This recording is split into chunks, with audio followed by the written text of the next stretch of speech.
Good morning everyone. आप सबको कौशल विकास संस्थान रायवल की ओर से best wishes. There are so many branches at STI Raebareli, लेकिन मैं जो कोर्स के बारे में बताने जा रहा हूँ उस कोर्स के नाम industrial welder. So welcome to YouTube channel of STI Raebareli. If you like our video please like and subscribe our YouTube channel. So आज का टॉपिक में शुरुआत करने जा रहा हूँ जिसका नाम है arc length and its effect in arc welding. तो ये जो आर्क लेंथ होता है वो क्या है और उसका इफेक्ट वेल्डिंग के ऊपर क्या होता है, इस बारे में हमने डिस्कशन करेंगे। तो first thing, what do mean by arc length and how many types of arc length and what is the effect of arc length over welding. आप लोग इस फिगर के माध्यम से देख सकते हो, यहाँ पे वेल्डिंग हो रहा है। इस मेटल के ऊपर इलेक्ट्रोड की सहायता से वेल्डिंग हो रहा है। तो वेल्डिंग करते समय में जो इलेक्ट्रोड की जो टिप होता है उस टिप से और वो जो बेस मेटल की ऊपरी भाग तक बीच में जो दूरी होता है उसी को आर्क लेंथ कहा जाता है। मतलब यानी इलेक्ट्रोड से टिप से लेकर बेस मेटल की ऊपरी भाग तक बीच को आर्क लेंथ कहा जाता है। और वो डिस्टेंस हमें कितना रखना चाहिए वो कैसे पता होगा, तो उसी हिसाब से मेनली 3 प्रकार का आर्क लेंथ मेंटेन किया जाता है।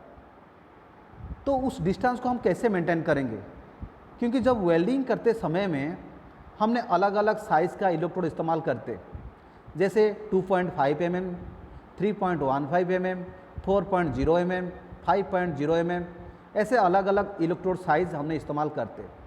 तो इलेक्ट्रोड साइज़ मीन्स क्या है, इलेक्ट्रोड साइज़ जो मैंने अभी बताया 2.5, 3.15, 4.0, ये सब इलेक्ट्रोड की कोर वायर की व्यास के हिसाब से कंसीडर किया जाता है। जो इलेक्ट्रोड आप देख सकते हो, इस इलेक्ट्रोड की बीच में एक लोहे की तार होती है, उसकी व्यास जितना होता है उस इलेक्ट्रोड की साइज उतना माना जाता है। मान लो उस इलेक्ट्रोड की कोर वायर की व्यास 3.15 मीन्स उस इलेक्ट्रोड की साइज 3.15 mm। अगर उस इलेक्ट्रोड की कोर वायर की व्यास 4.0 mm मीन्स इस इलेक्ट्रोड की साइज 4.0 mm। तो electrode size refers to its core wire diameter.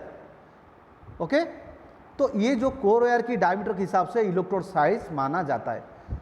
तो उसी हिसाब से 3 प्रकार का आर्क लेंथ मेंटेन किया जाता है। First one, long arc length. तो लॉन्ग आर्क लेंथ क्या है, आप इस फिगर को देख सकते हो।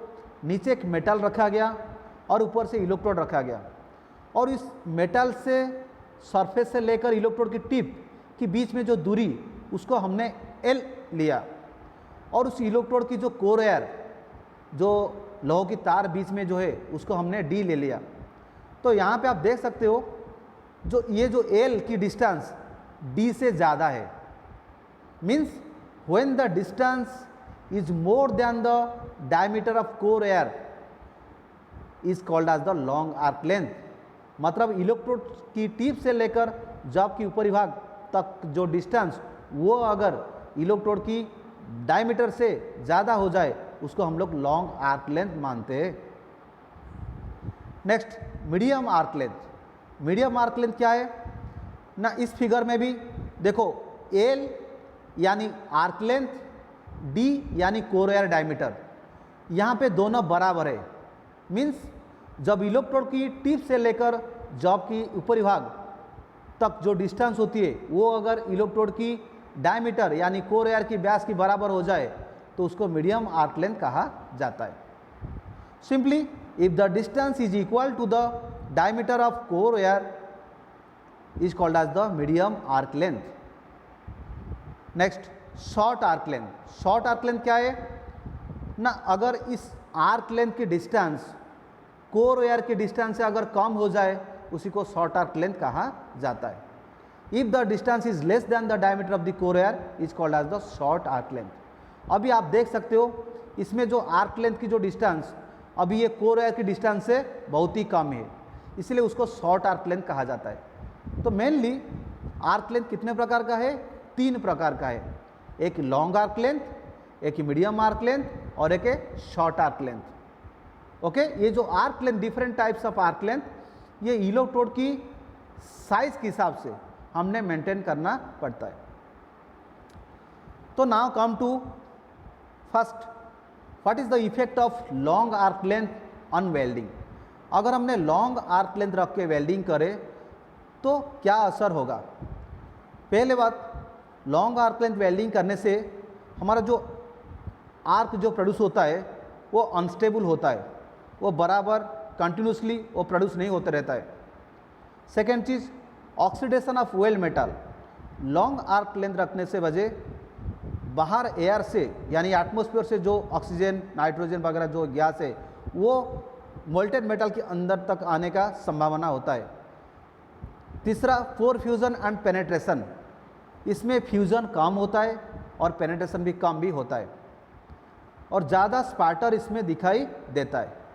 और इलेक्ट्रोड के जो हिस्सा इस्तेमाल होना चाहिए जॉइंट के ऊपर, उससे सारे मेटल उस जॉइंट के ऊपर नहीं डिपेंड हो पाता है, उससे कुछ मेटल इधर उधर जाके डिपेंड हो जाता है। तो हुई चीज़ें वेस्टेज ऑफ इलेक्ट्रोड मटेरियल्स। तो ये सारे डिफेक्ट उसमें दिखाई देता है लॉन्ग आर्क लेंथ रखने से। Next come to medium arc length. Medium arc length रखने से क्या असर होता है? फर्स्ट, हमारा जो arc length, medium arc length रखने से स्पाटर कम दिखाई देता है वेल्डिंग समय पे। और सेकेंड चीज़, इसमें फ्यूज़न और पेनेट्रेशन ये दोनों अच्छा होता है, इलेक्ट्रोड बराबर जलता है और जो इलेक्ट्रोड से जो मेटल ट्रांसफ़र होता है वो एकदम ठीक से जॉइंट के बीच में डिपॉजिट होता है। तो ये सारे एडवांटेजेस हमें मीडियम आर्क लेंथ से ही मिलता है। So medium arc length is generally use in most of cases, क्योंकि मीडियम आर्क लेंथ रखने से वेल्डिंग अच्छा होता है, इलेक्ट्रोड सही से जलता है, वेल्डिंग में फ्यूज़न पेनेट्रेशन सही होता है और बहुत ही कम स्पाटर दिखाई देता है।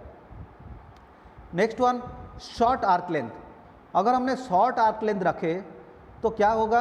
अगर शॉर्ट आर्क लेंथ रख के वेल्डिंग करें तो इलेक्ट्रोड्स बहुत ही तेज़ी से मेल्ट होगा, पिघलेगा। और उस शॉर्ट आर्क रख के जब वेल्डिंग किया जाता है तो वेल्डिंग का जो बीड का जो हाइट वो थोड़ा ज़्यादा ऊंची होती है और उसका चौड़ाई थोड़ा कम हो जाती है। उसके कारण वेल्डिंग अच्छा दिखाई नहीं देता है और शॉर्ट आर्क लेंथ रखने समय में स्पाटर भी थोड़ा कम दिखाई देता है और इसमें फ्यूज़न और पेनेट्रेशन वो भी बराबर आता है। तो अभी हमने तीनों चीज़ को अभी कंपेयर अगर करें, long arc length, medium arc length और शॉर्ट आर्क लेंथ, ये तीनों में सबसे अच्छा वेल्डिंग किस में आता है? ना मीडियम या नॉर्मल आर्क लेंथ से। क्योंकि मीडियम आर्क लेंथ रखने से हमें क्या होता है? ना स्पाटर कम होता है, पेनेट्रेशन अच्छा होता है, फ्यूजन भी अच्छा होता है, आर्क बराबर कंटिन्यूस जलते रहता है और मेटल सही से डिपोजिशन होता है, तब हमारा वेल्डिंग बीड अच्छा आता है। But in some cases we use short arc length. Positional welding में खास करके हमने शॉर्ट आर्क लेंथ इस्तेमाल करते। मान लीजिए हमने ओवरहेड वेल्डिंग कर रहे तो उस समय में अगर हमने लॉन्ग आर्क लेंथ वेल्डिंग करे या थोड़ा मीडियम आर्क लेंथ मेंटेन करे तो लिक्विड मेटल को, मोल्टेन मेटल को कंट्रोल करने में थोड़ा दिक्कत होता है। उस जगह में हमने कोशिश करते शॉर्ट आर्क लेंथ मेंटेन करने के लिए। Now come to application of arc length. अभी देखो तीनों आर्क लेंथ के बारे में हमने देखा। अगर उस तीनों आर्क लेंथ से अगर हमने वेल्डिंग करे तो किस प्रकार का वेल्डिंग होगा? सबसे पहले come to long arc length. अगर लॉन्ग आर्क लेंथ रख के वेल्डिंग करे तो जो नीचे वाला जो वेल्डिंग हुआ है इस प्रकार का वेल्डिंग दिखाई देगा, बहुत ही ख़राब वेल्डिंग आएगा, उसमें पतली सी वेल्डिंग आएगा, एकदम ऊपर सरफेस बराबर नहीं रहेगा, तो इस प्रकार का वेल्डिंग आएगा। अगर हमने शॉर्ट आर्क रख के वेल्डिंग करें तो ऊपर वाला जैसे वेल्डिंग हुआ है इस प्रकार का मोटी वेल्डिंग आएगा, बहुत ही ऊंचाई वेल्डिंग आएगा, ये भी अच्छा नहीं होगा उतना। बट नॉर्मल यानी मीडियम आर्क लेंथ रख के वेल्डिंग करें तो बिल्कुल अच्छा वेल्डिंग आएगा, uniform in width and height, उसका चौड़ाई और उसका ऊंचाई में बराबर आएगा और इसमें कोई ज़्यादा डिफेक्ट नहीं दिखाई देगा। तो इसीलिए हमें हमेशा मीडियम आर्क लेंथ या नॉर्मल आर्क लेंथ रख के वेल्डिंग करना चाहिए। आज मैंने आप लोग को आर्क लेंथ क्या है, आर्क लेंथ कितने प्रकार का है और आर्क लेंथ का इफेक्ट वेल्डिंग के ऊपर क्या होता है और अलग अलग प्रकार आर्क लेंथ रख के अगर वेल्डिंग करें तो किस प्रकार का वेल्डिंग बीड होता है, आज का वीडियो में मैंने आप लोग को बताया। If you like our video please like and subscribe our YouTube channel. Thank you very much.